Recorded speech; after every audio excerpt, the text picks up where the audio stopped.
Good afternoon, everyone. Welcome to the Canada-Ireland Foundation. My name is Mary Margaret McMahon, and I am thrilled to be your MC tonight. I'd like to start by acknowledging that we are on the treaty lands and territories of Mississaugas of the Credit, the Anishinaabe, and the Haudenosaunee, and now home to many diverse Inuit and Métis peoples.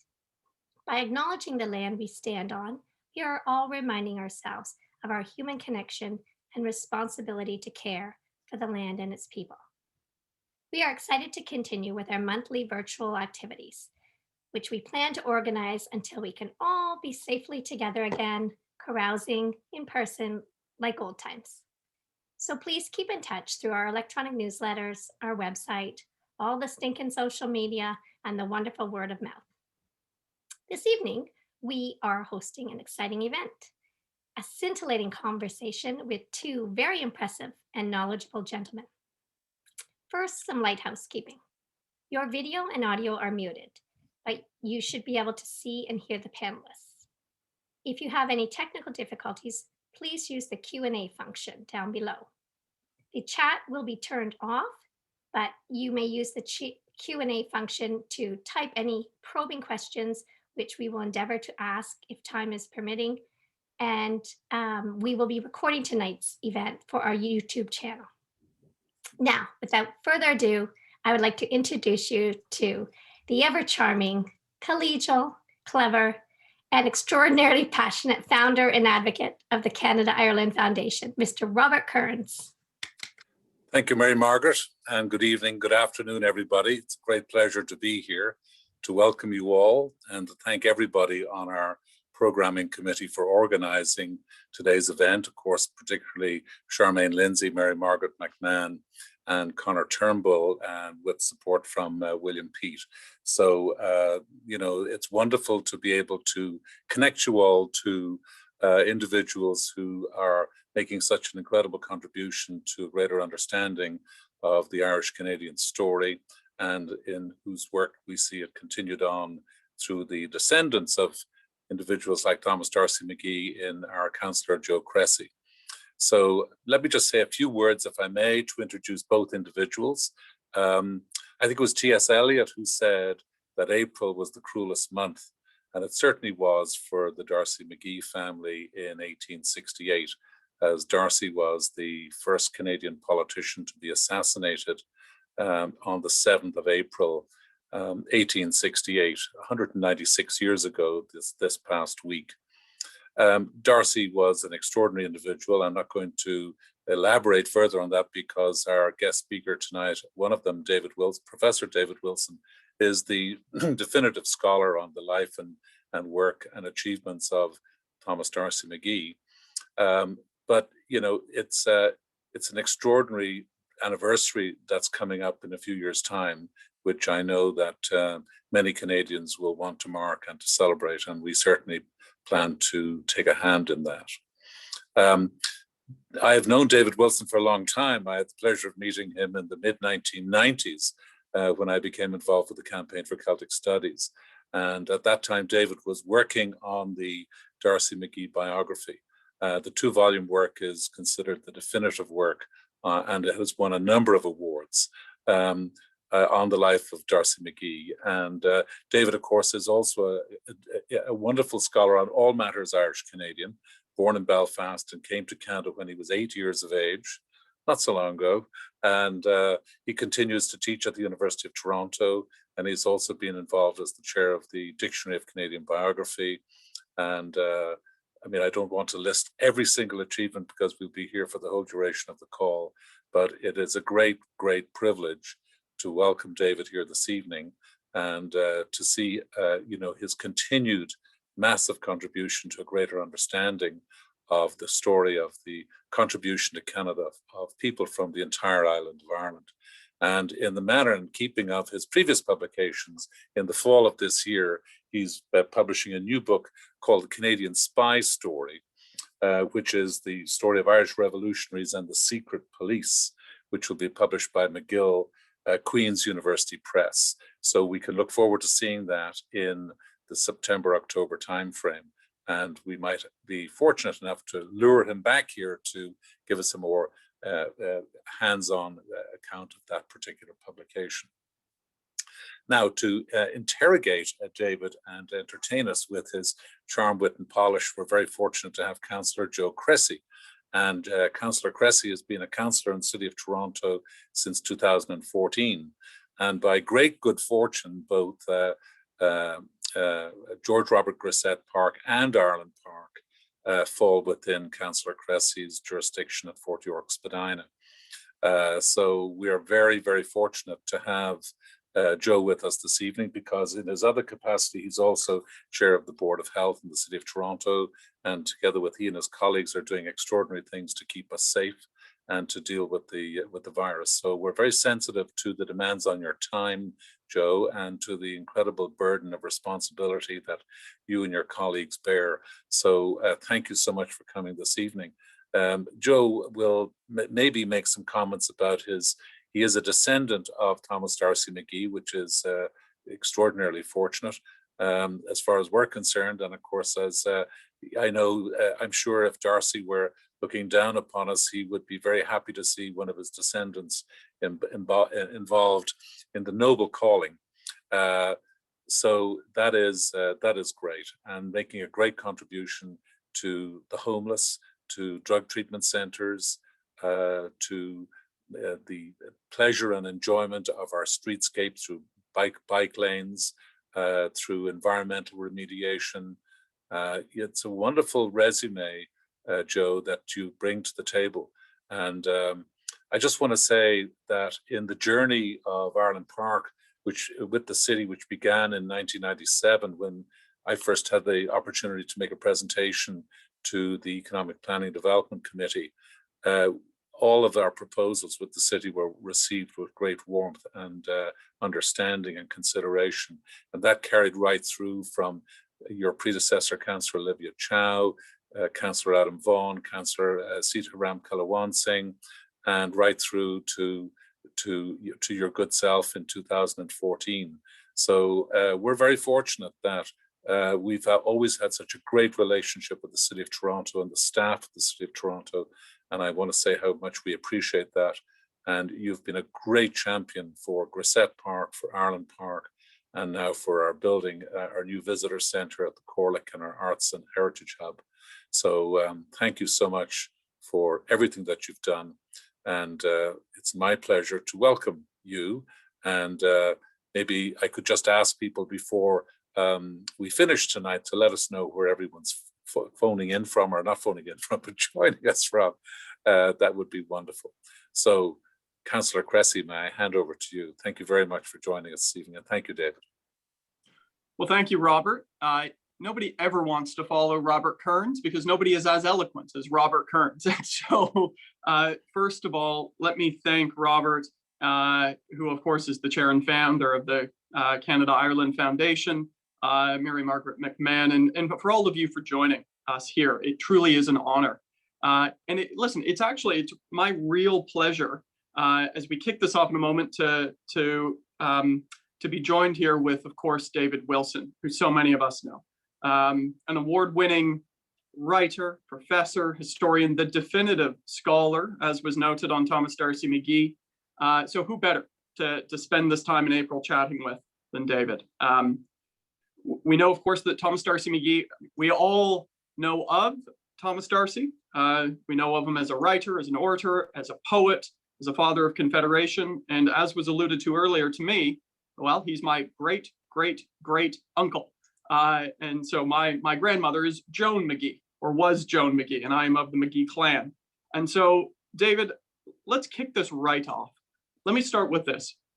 What would it have been like to spend an evening with Thomas D'Arcy McGee? What kind of person was he? What would it have been like? Tell me about the dinner you would have with Thomas D'Arcy McGee. It would be unforgettable, in a word. You'd have to strap yourself in for a very long and very memorable night. It would be full of laughter. It would be full of drinking. It would be full of conversation. D'Arcy McGee had a terrific sense of humor. Contemporaries remarked on it all the time. They said he was mischievous and playful, sometimes in spite of himself. He might recite some of his own poems, or he might recite the poems of the Dublin street poet, the blind bard of the liberties, Michael Moran, or Zosimus, the birth of Moses, he would deliver in an outre or outre Dublin accent. He was just so dynamic and such a brilliant speaker. It was said that you always knew where D'Arcy McGee was when he was in a room, because that's where people were laughing. So I think the crack would be 90, as they say, during that evening. Drinking, D'Arcy McGee at various points in his life was a very ambitious, indeed ferocious drinker. So you'd better be able to keep up with the whiskey and water. There'll be plenty of it, more whiskey than water, I think. He oscillated actually between periods of teetotalism and binges that were extravagant, even by 19th century standards. There's a story that that was circulating that John A. Macdonald, Prime Minister, once turned to McGee and said, "Look here, McGee, I can't afford 2 drunkards in this cabinet, and I'm not quitting." I know that line. I know that. I love that. I know that. Now, he might not actually have said that, but it does make the point, you know. And then the conversation itself, animated. There are accounts of him talking late into the night, talking politics, hammering his fist on the table, and being friends the next morning with the person he'd been arguing with. He never held grudges. That's something else about D'Arcy McGee, which was quite remarkable given the cut and thrust of the political world in which he operated. But precisely what the content of the conversation would have been varies a great deal on when that dinner takes place. Yeah. If that dinner took place when he was a young man, you may well be listening to a Republican revolutionary. If it took place when he was in his late 20s, early 30s, you could well be listening to an ultra-conservative Catholic. But let's take a step there. Something else entirely. I mean, you know, I mean, that's, and you note that, you know, the subject, put aside the laughter and the gregariousness and the perhaps the drinks involved, but the nature of the conversation would have shifted over time.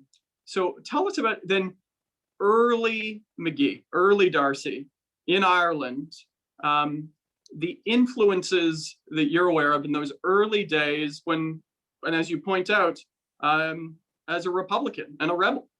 So where did those early influences come from? Where was that early Republicanism spirit? Where was that developed, and how was it fostered in the early days? Good question. The earliest influences actually preceded his Republican stage. The biggest influences on him were Daniel O'Connell, the liberator who fought for Catholic emancipation and who subsequently fought for the repeal of the Act of Union between Great Britain and Ireland, and who was a moral force, constitutional nationalist. McGee was strongly influenced by Daniel O'Connell and strongly influenced by Father Theobald Matthew, who was at the head of a major temperance campaign in Ireland.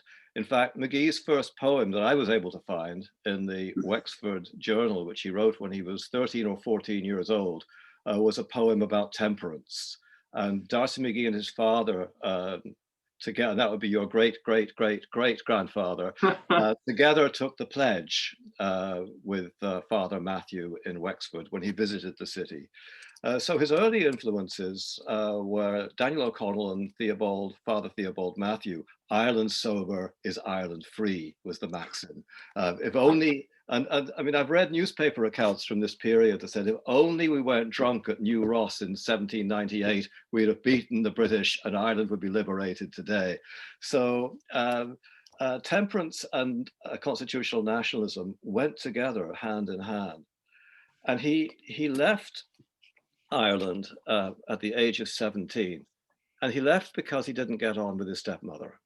He went to to live with his aunt in Rhode Island, and then went to Boston. And his career was just meteoric. It's extraordinary to consider it. At the age of 17, he delivered a July 4th oration in Boston. It attracted so much attention and so much admiration that he was invited to become a journalist with the Boston Pilot. This was the largest Irish Catholic newspaper in the United States. Within 2 years, he'd become its editor, and he'd already written his first book. I mean, this is, and the trajectory never stopped. I mean, he went on with this prodigious and impressive output from there onwards.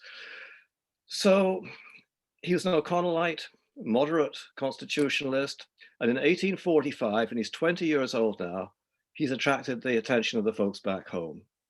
And he's invited to work for an O'Connellite newspaper, the Freeman's Journal, as their parliamentary correspondent.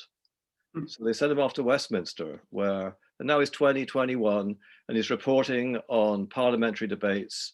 He's watching them very closely. He's a close friend of John Mitchell, who will become a major Republican revolutionary at this time. He dedicates a book to John Mitchell. But his attraction increasingly is with a group of people called the Young Irelanders. And they had a different approach from Daniel O'Connell. They emphasized cultural nationalism, the spirit of the nation, music, poetry, history, archaeology. What does Irish independence mean if Ireland is just the same culturally as Britain? So what's distinctive about Irish culture, and how can we bring that to the fore? So he became increasingly attracted to the Young Irelanders, switched newspapers, became a writer for their newspaper, The Nation, became secretary of the Young Ireland movement, the Irish Confederation, and was on the moderate wing of Young Ireland. And all of this takes place before the famine. You know, it's 1845, 1846. 1845 in October, the potato blight hits Ireland, and everybody fears what's going to happen, but no one has a sense of the scale and the duration of subsequent events. You knew you were in trouble when you smelt the stench of rotting potatoes. You didn't see them, they were under the ground, but you got the stench first, and you knew you were in trouble. So D'Arcy McGee is now in the situation where famine and disease, most people during the famine died of typhus and cholera rather than actual starvation because they were weakened by hunger. He's faced with this harrowing situation and is driven to despair by it. He feels helpless in many respects. The only solution he believes is a political one. He believes that if Ireland has control over its own destiny, it can fight its way out of famine. But the prospects of success seem remote until in February of 1848, there is a revolution in France.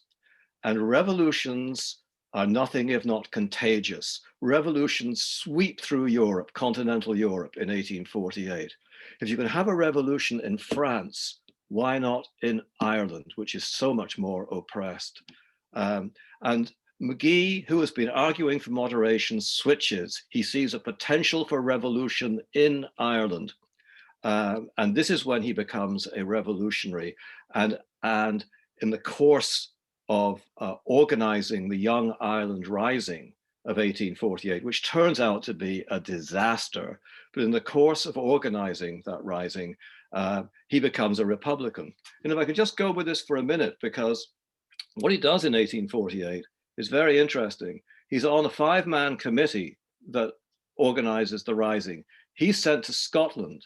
And the idea is to bring the Irish in Scotland across the North Sea, in fact, into Sligo, to take them into Sligo. And the idea is that he'll rally them, that they will essentially become pirates. They will take over a ship, put a pistol to the captain's head, take the ship to Sligo and land in Sligo. And as McGee put it, hit the enemy in the back of the head, hit them where they were least expecting it. So he links up with Irish revolutionaries in Scotland. They ask him to go to Sligo to see what's happening there, to lay the groundwork for the revolution in the Northwest. And he goes there and learns that the rising has collapsed in Tipperary. And he still, though, wants to fight on. And he links up with agrarian secret societies and tries to persuade them. You know, here's this 23-year-old young man trying to persuade hard-bitten agrarian secret society members to launch a rising, and they won't do it. They won't do it unless there's proof that there's risings elsewhere. Otherwise, they will be sending their own people to the slaughter. So the only choice he's left with is to get out. And he has a price on his head. There are posters out. He's wanted as a traitor to the British government, and he takes pride in that description.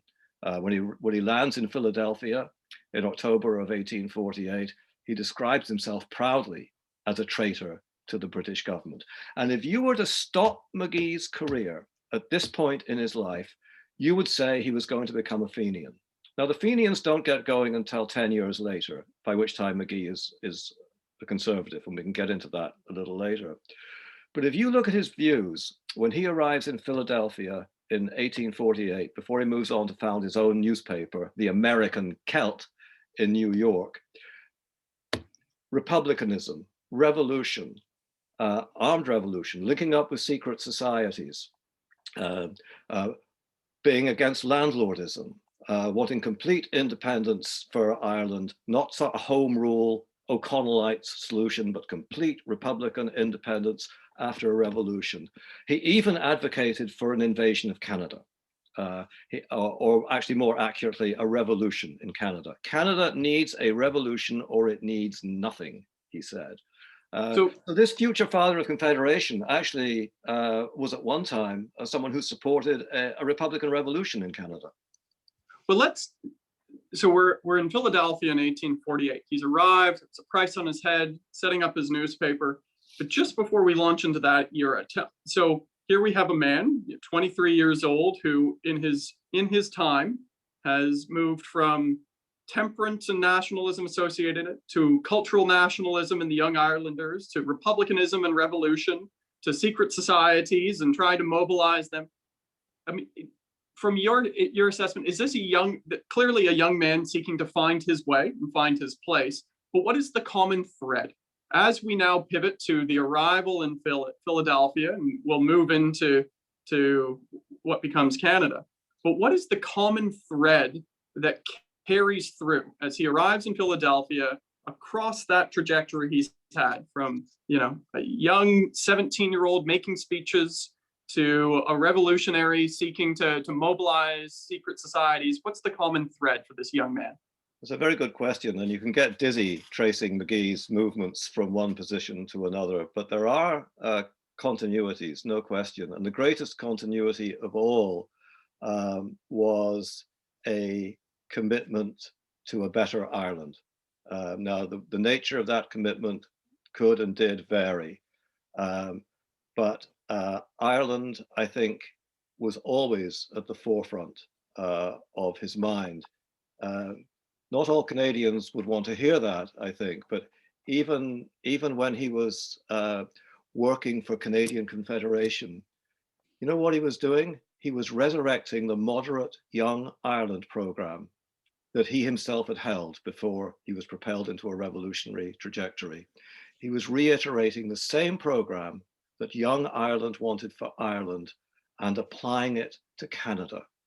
And that is a parliament for Ireland, a parliament for Canada, control over internal affairs for Ireland, control over internal affairs for Canada, economic independence for Ireland, economic independence for Canada, cultural independence for Ireland, cultural independence for Canada. And one of the points that I think we can make here is that the moderate pre-revolutionary Young Ireland position through McGee and through some others was a major intellectual and inspirational source of Canadian Confederation. So I like that. I like the description of, and this is, frankly, I can see many young, deeply passionate, dedicated individuals who find their way along the ideological spectrum, but grounded in the belief that a level of internal control and a belief that things can be better. That is an arc that I think we see throughout history, regardless as people, their ideological dispositions shift. So tell us about then, so he's arrived in the United States, sets up in Philadelphia, establishes a paper. Tell us about the time between the arrival in 1848 in the States and coming to Canada, I believe in the late 1850s. So tell us about the trajectory and the work of McGee during that period. Yes, we have a decade here. We have 1848, well, almost a decade. He arrives in Canada in 1857.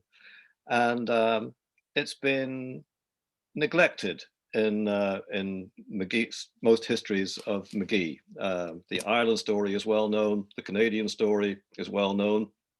What happened in the United States was absolutely crucial.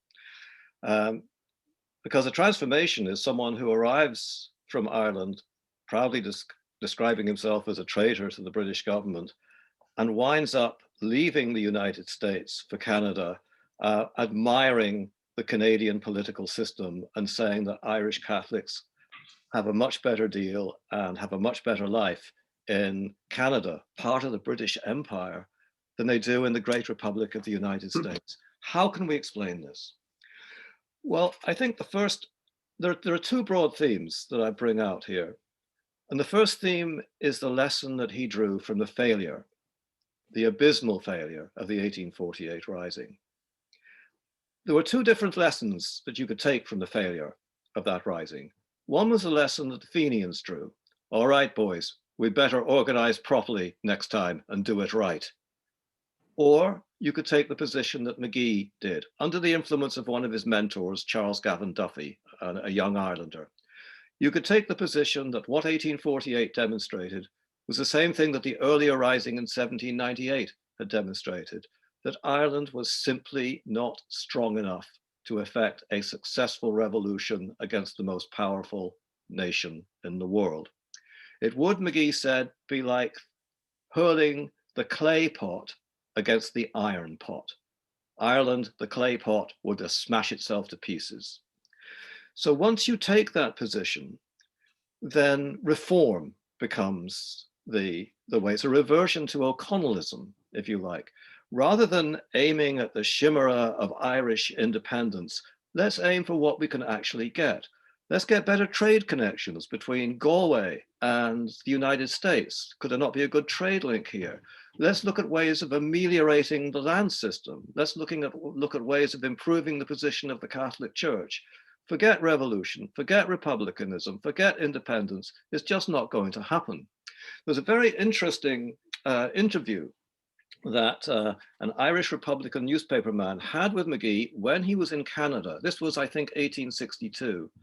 And he quoted the interview at some length in his paper. And McGee, already a liberal conservative in Canada, or on the cusp of being a liberal conservative in Canada, was saying in the interview that he believed in principle that Ireland had the right to fight for its freedom. But the problem was that it just wasn't strong enough to win. And that being the case, it was immoral to take Irish people on a course that would result in their destruction and that would push back the cause of reform. Revolution was antithetical to reform. It actually damaged reform.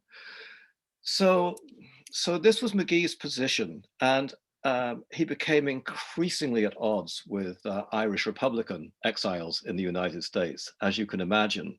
One of them beat him up in the street. He was persona non grata. He was widely attacked and deeply attacked by Irish Republicans in the United States, who regarded him already in the early 1850s as a traitor.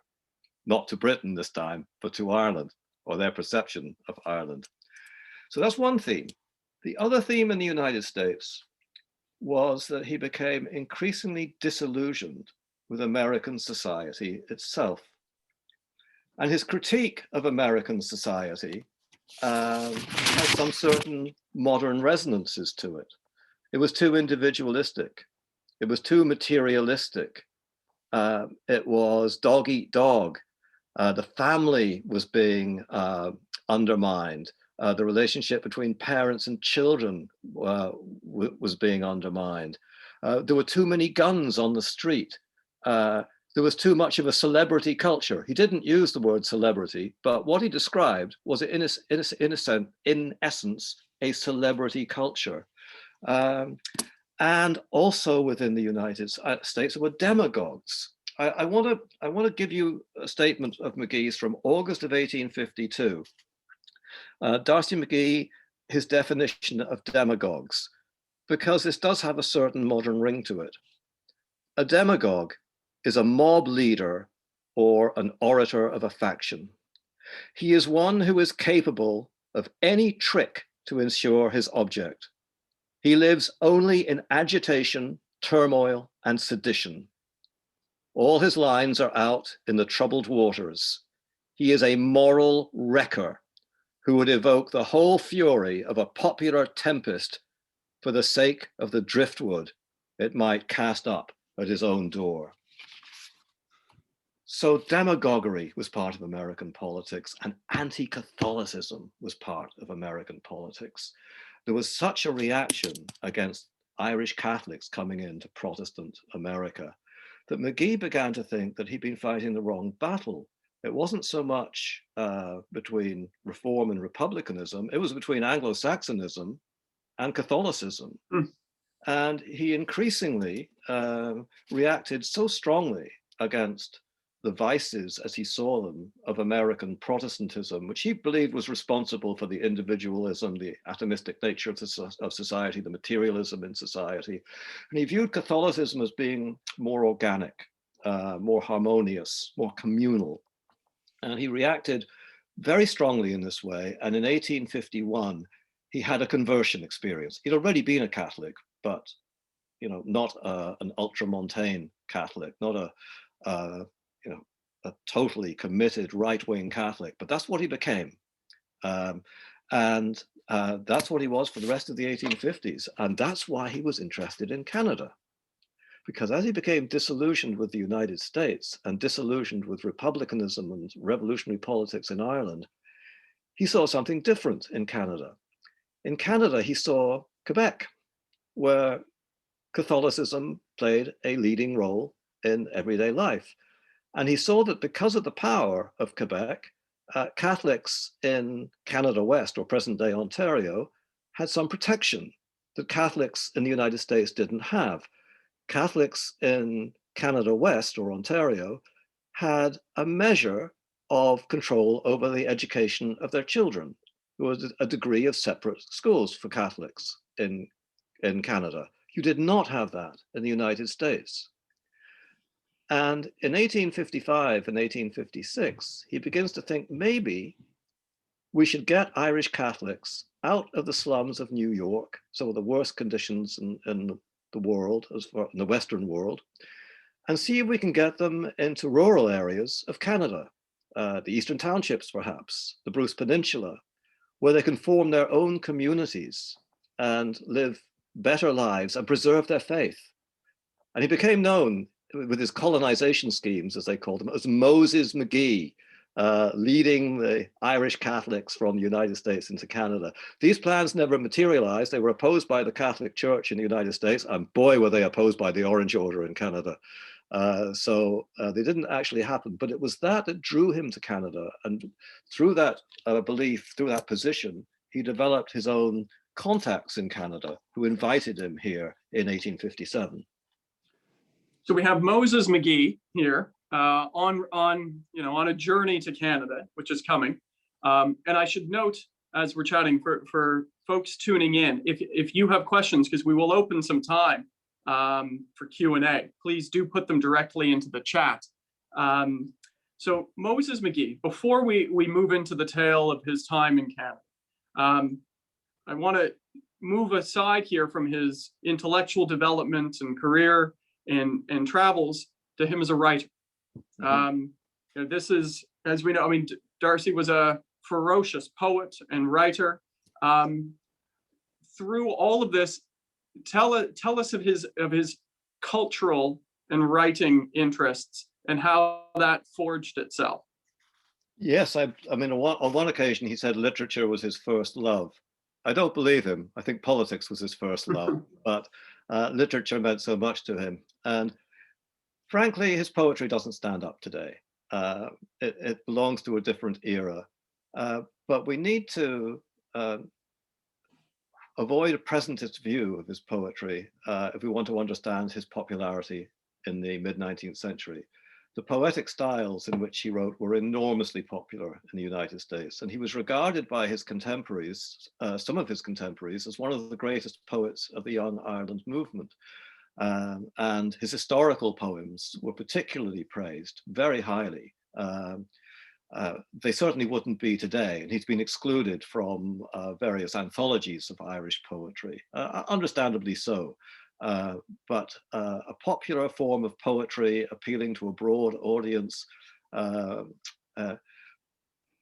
espousing the values of nationalism, community, and sometimes containing his own humor as well. But his real poetry, to me, the poetry that lasts, was the poetry in his prose.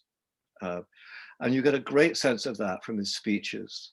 And unfortunately, it's almost impossible to convey that on the printed page. You can print a speech and you can imagine how it was delivered, but we don't know for sure. We have a sense of his style from contemporaries who described him. Sanford Fleming described him giving a talk in Toronto on one occasion. McGee was coming in from Montreal.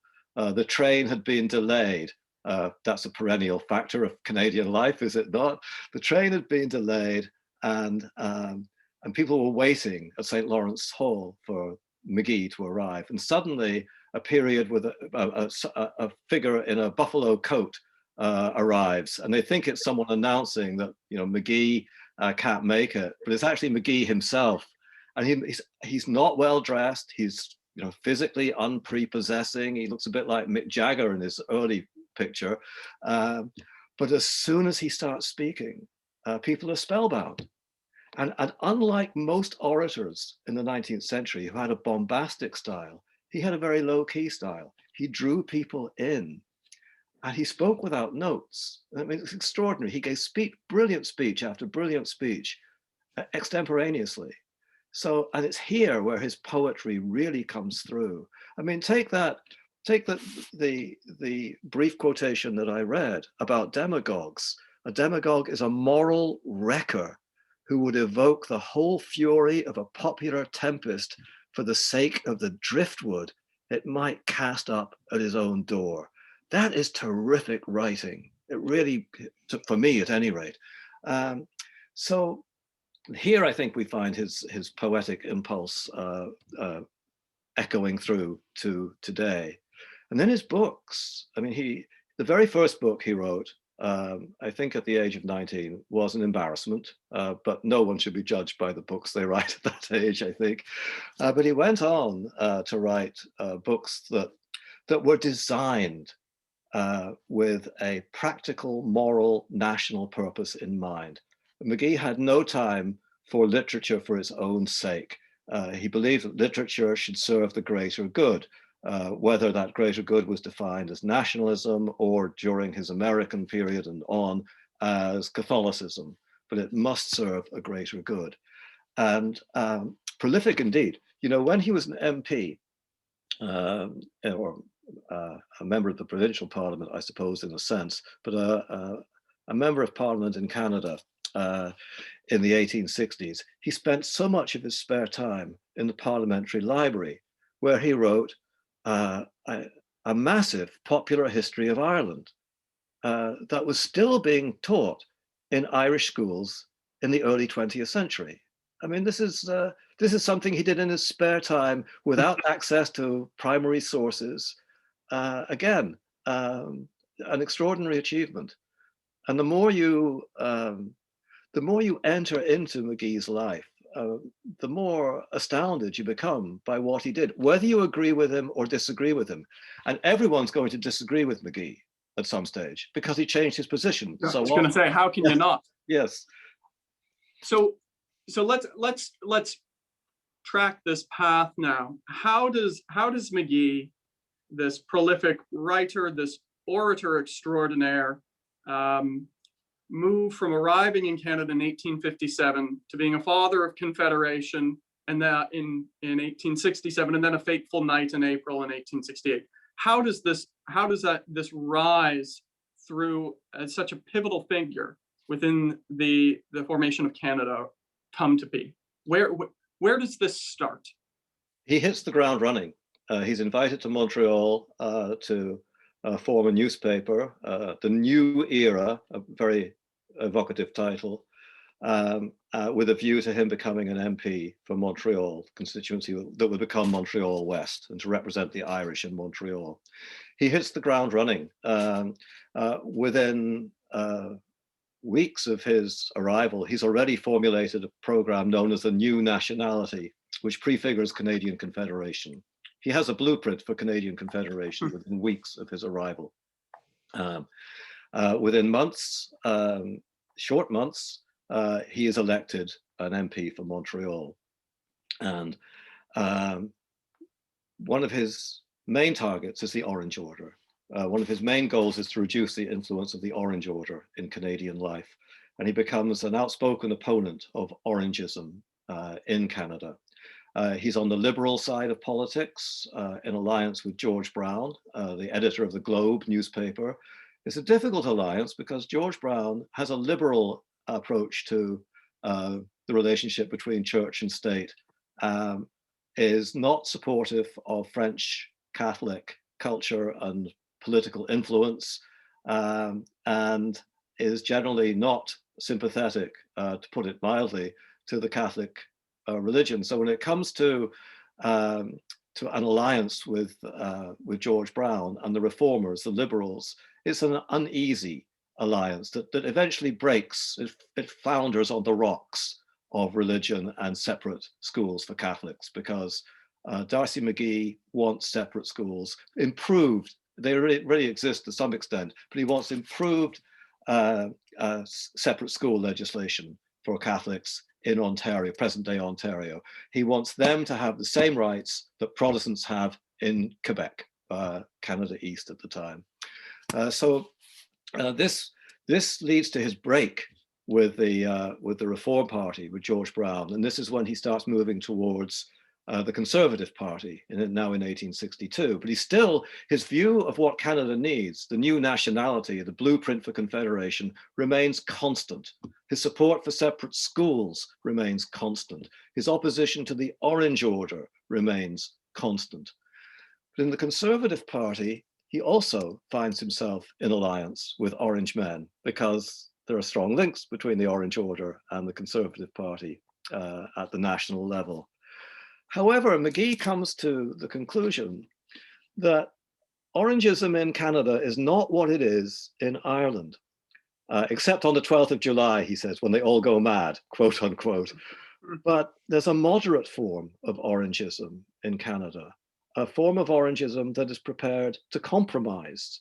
And he's quite right about this. Moderate Orange men drew the wrath of their populist supporters, who viewed them, the moderates, as betraying the true principles of Orangism. So McGee figured out that he could work out some reasonable accommodation with moderate Orange men, the right kind of Orange men, as he put it.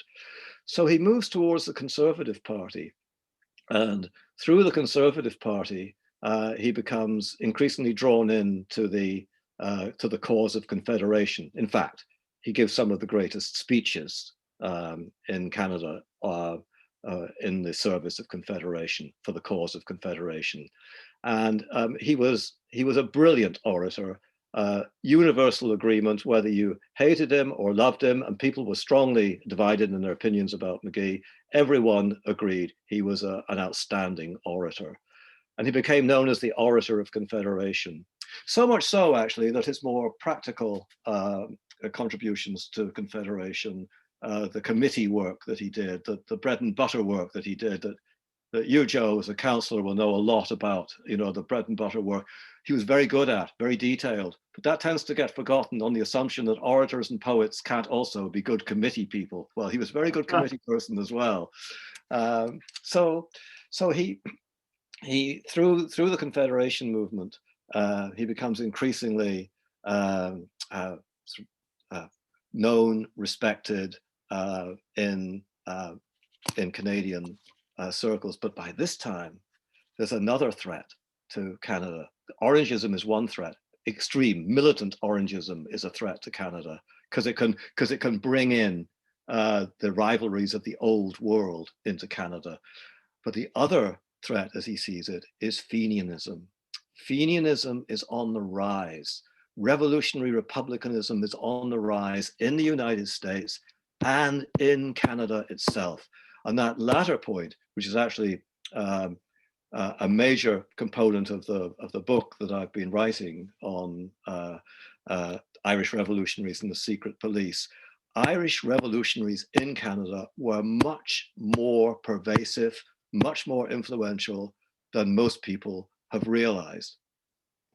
John A. Macdonald knew it, the Prime Minister knew it, and deliberately concealed it. He said so in his correspondence. It's gone to a much greater extent than anyone realizes, but I want to keep quiet about it because I do not want to create a backlash and have ethno-religious hostility. My words now, not his, in this country. John A. Macdonald knew it, McGee knew it, and McGee broadcast it to the rooftops. There are Fenians here. We've got to defeat them.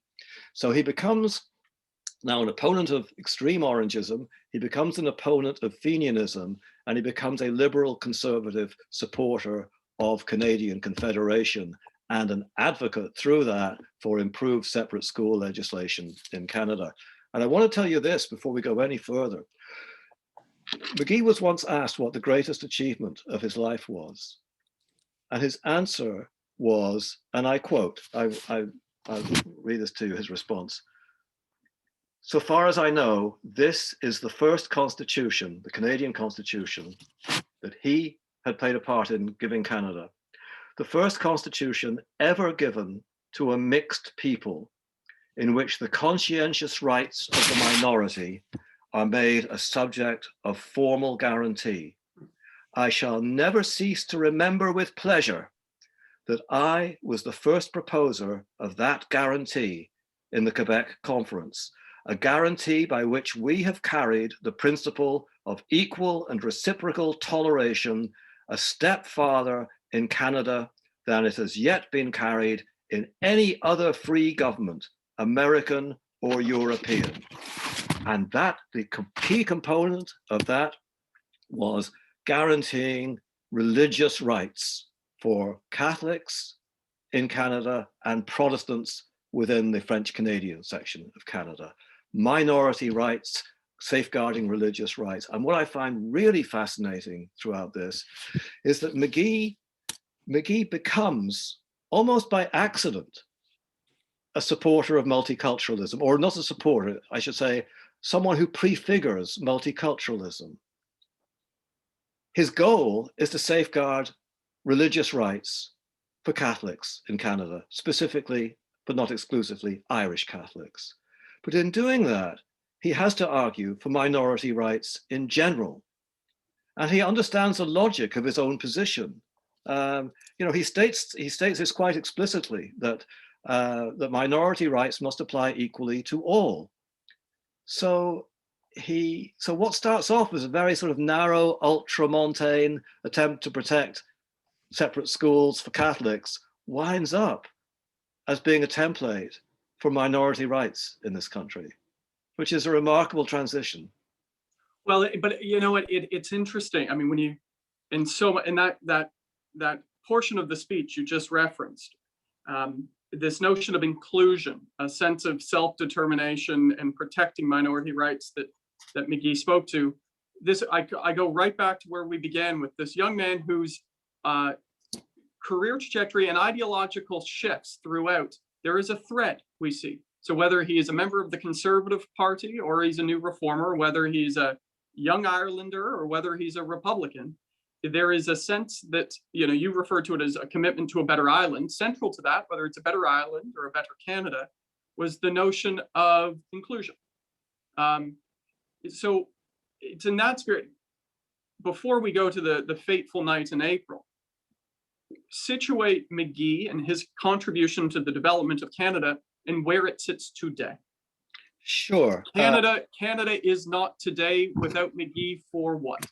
His contribution. Yeah, a couple of points I'd make straight away. Inclusion also included exclusion. Exclusion from McGee meant the exclusion of militant Orangism and the exclusion of Fenianism. And he was, that's why volume 2 of my biography is called McGee, the Extreme Moderate. Yeah. If you were going to chart a moderate course, you had to take, paradoxically, an extreme position against extremists. So it meant exclusion as well. But the relationship between McGee's advocacy of minority rights and the situation we're in today is an interesting one to consider, because McGee, I think, is pretty clear. If you could sort of, if he could be resurrected through cryogenics or something and brought into Canada now, he'd be shocked and appalled by just about everything he saw. I mean, like every 19th century politician would have been. Divorce, outrageous. Same-sex marriages, unthinkable, off the charts, unthinkable. So there are things that would have absolutely shocked him, as they would have shocked every mid-19th century Canadian politician to the core. Having said that, let's consider the links between McGee's advocacy of minority rights and contemporary multiculturalism. McGee set a tone, set a mood, but there's no straight line between McGee's minority rights and Canada today. I've been general editor of the Dictionary of Canadian Biography since 2013. And one of the things in reading biographies, generally the ones we're working on are in the late 19th and early 20th century. One of the things that struck me is the persistence of what McGee, in Canada, of what McGee called bigoted, one-sided nationality, quote unquote. This ranges from white supremacy in British Columbia. The phrase white supremacy was used. Support was almost universal among whites in the province. There's anti-European nativism in the prairies. There's anti-Catholicism in Protestant Ontario. There is anti-Protestantism in Catholic Quebec.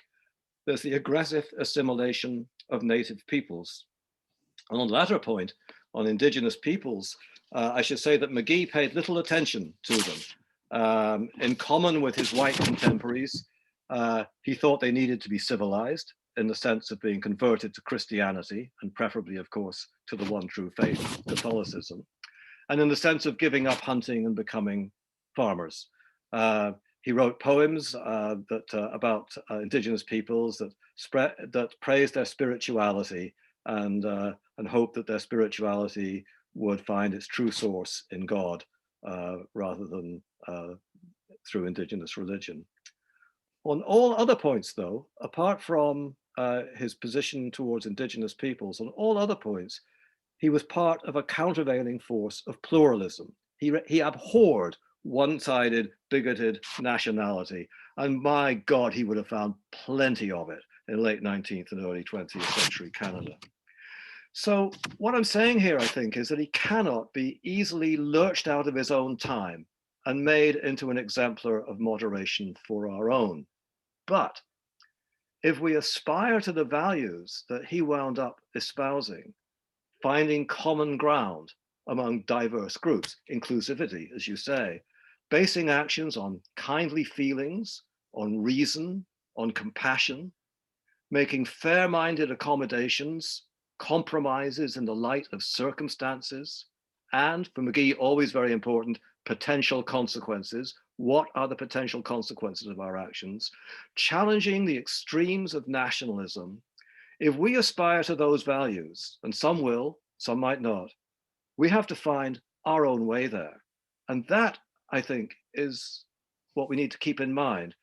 We can travel by the light of those who took before us, who traveled before us, not least of whom was Thomas D'Arcy McGee. So this, I think, is where his resonance today remains. Not so much to a straight line from minority rights to where we are now, but as expressing values that we can adapt to our own circumstances, our own context, our own society, as we try to find our own way. It's a lovely way of putting, I mean, the notion of that you cannot transpose somebody from one generation to another, but what are the values or the impulses that were reflected that they brought to the fore, and how would that be seen in contemporary times? So let's take us through. We have a man who has traveled far, who has changed throughout with a consistency around some core beliefs, who's written novels and poems on the side. He is a father of Confederation by this point, and we are on a fateful night in April. And there are noises that Miss Trotter hears at the door. Walk us through that fateful night. Yeah, it's 2:10 in the morning on April the 7th. And McGee has left the House of Commons. He's bought himself a couple of cigars. He's smoking one. He walks very slowly because he's had problems with his leg. He's walking with a cane. He's walking down Spark Street towards Mrs. Trotter's boarding house where he's staying. And he hears footsteps. One person, two people. I think we now know how many people, in fact, but he hears footsteps. He knows he's in trouble. He drums an urgent warning with his fingers on the window of Mrs. Trotter's boarding house. She is waiting up to let him in. She goes to the door, she opens the front door, and as she does so, she hears what she thinks is a firecracker. McGee is shot just as Mrs. Trotter is opening the door. He is shot at close range in the back of the neck. She sees a slumped figure with blood coming through the doorway. And the face is, she can't recognize who it is. The face has just been blown up by the bullet. She calls for help. Other people arrive. John A. MacDonald arrives very early the next day. The doctor is called. The coroner is called. And the cause of death is very easily determined, and the coffin is sent to Montreal, where McGee will have, on the day of his 43rd birthday, I have to remember he did all this before he was 43, on the day of his 43rd birthday, Easter Sunday, April 13th, 1868, 80,000 people show up on the streets of Montreal. The largest funeral in Montreal's history until that of Rocket Richard, of course. But the question then becomes, who did this and why? Well, and that is a question for this remarkable man and this remarkable story and life he lived, and a story and a man deeply embedded in our collective history here as a nation. The question of who and why is one that we will now, as we're at 6 o'clock, I'm going to turn the floor back over to Mary Margaret McMahon to open it up for questions, and that may be one. But before we do, can I just say, David, what a remarkable, remarkable piece of work you have done for our entire country in writing the definitive history for D'Arcy. You have yourself given a real contribution to us all. So thank you for that, David. Thank you so much, Joe. Thank you. Over to you.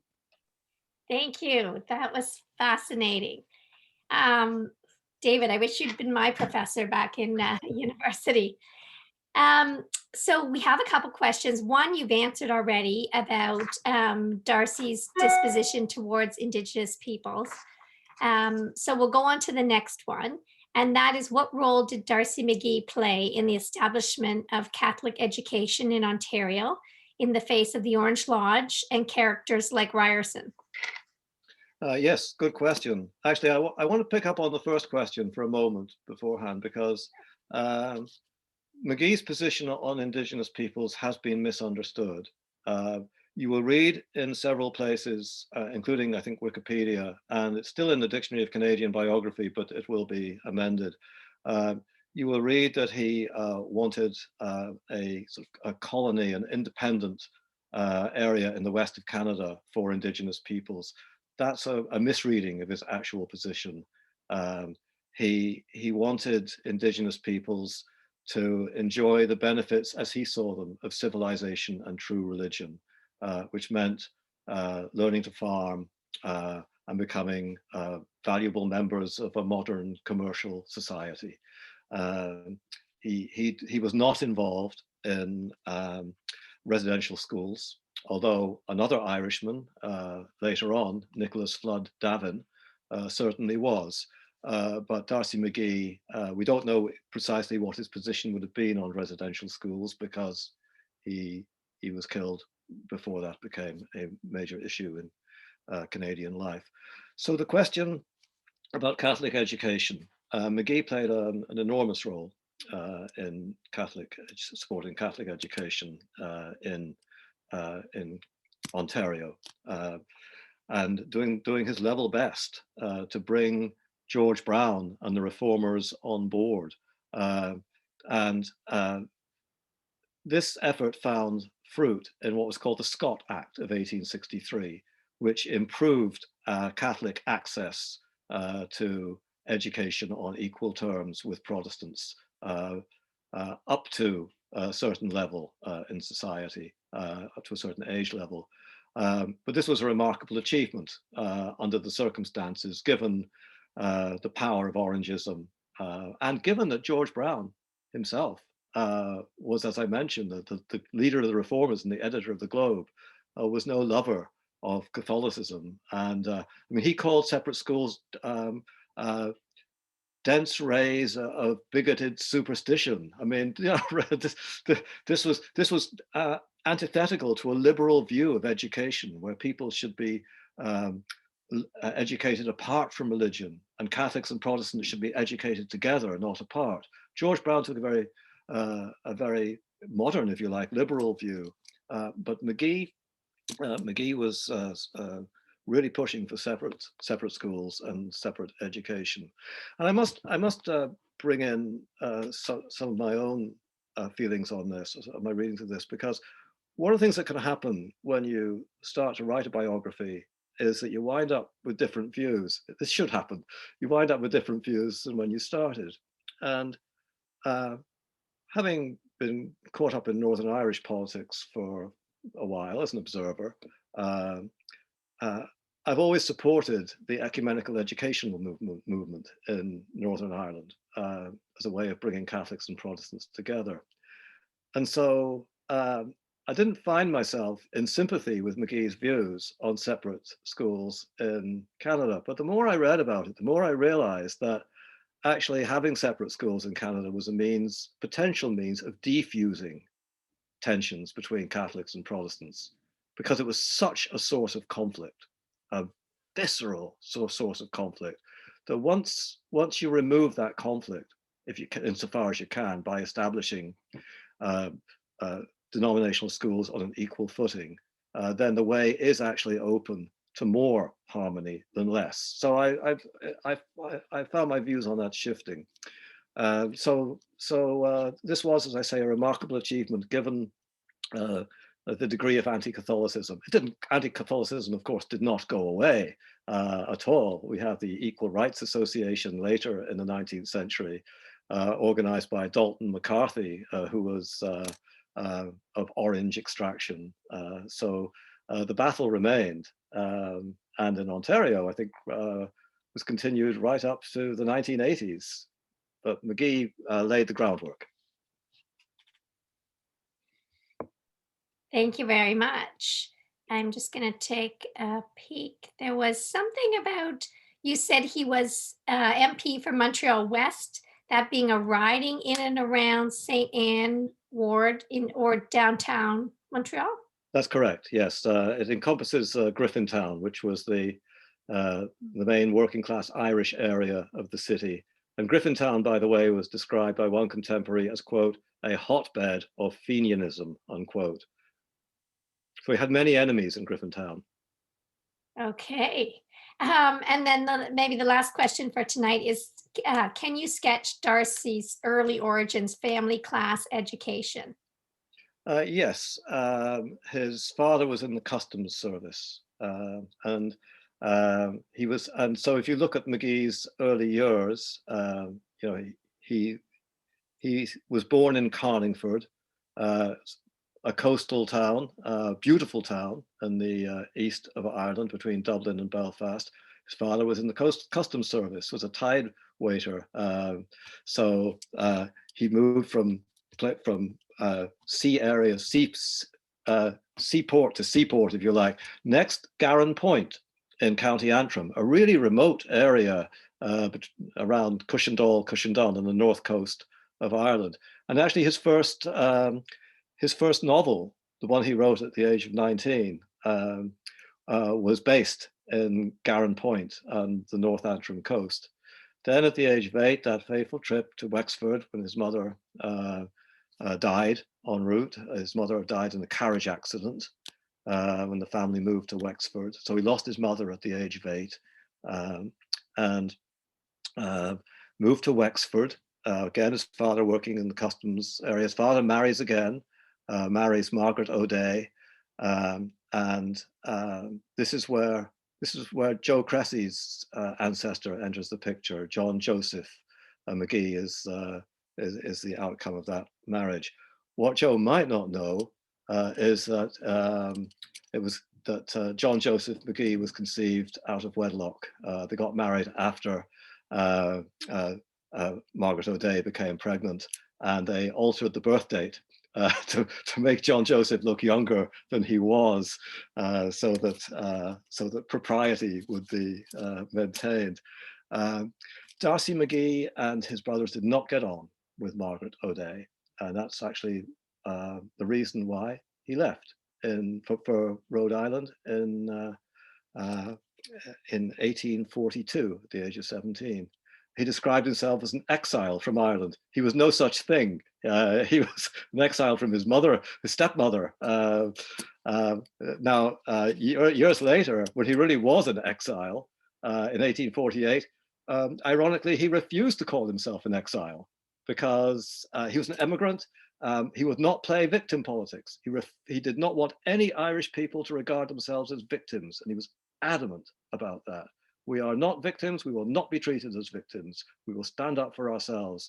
So when he was actually in exile, he believed he wasn't. When he wasn't in exile, he believed he was. Confused man. Well, I think that's all we have time for tonight. And I just want to thank everyone for attending our event from far and wide. Of course, a whole contingent in Dublin and in Ireland and in the States, across Canada, and many right down at Aaron Key as well. So thank you especially to our captivating interviewer, Councillor Joe Cressy, who's extraordinarily busy right now, and we are so thankful for him taking time out of that schedule for keeping us all safe in this pandemic, and our spectacular guest of honor, Professor David Wilson. We've learned so many fascinating things from this talk tonight. I feel we could do a round 2 or 3.